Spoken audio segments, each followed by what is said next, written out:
ഗണേശിനെ മന്ത്രിസഭയിലേക്ക് തിരിച്ചു കൊണ്ടുവരാമെന്ന് മുഖ്യമന്ത്രി തീരുമാനിച്ചുവെന്ന വാർത്തകൾ പുറത്തുവന്നതോടെ എതിർപ്പുമായി ഐ ഗ്രൂപ്പ് രംഗത്തെത്തി.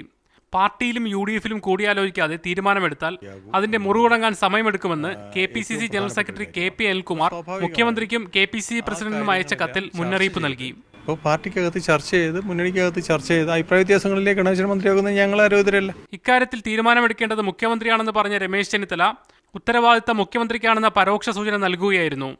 ഈ കാര്യത്തിൽ തീരുമാനമെടുക്കാൻ മുഖ്യമന്ത്രിയെ ചുമതലപ്പെടുത്തിയിട്ടുണ്ട്. മുഖ്യമന്ത്രി അതേ സംബന്ധിച്ച് തീരുമാനമെടുക്കും. അതേസമയം ഗണേശിന്റെ മന്ത്രിസഭാ പ്രവേശന കാര്യത്തിൽ തീരുമാനമെടുത്തിട്ടില്ലെന്ന് മുഖ്യമന്ത്രി ഉമ്മൻചാണ്ടി പ്രതികരിച്ചു.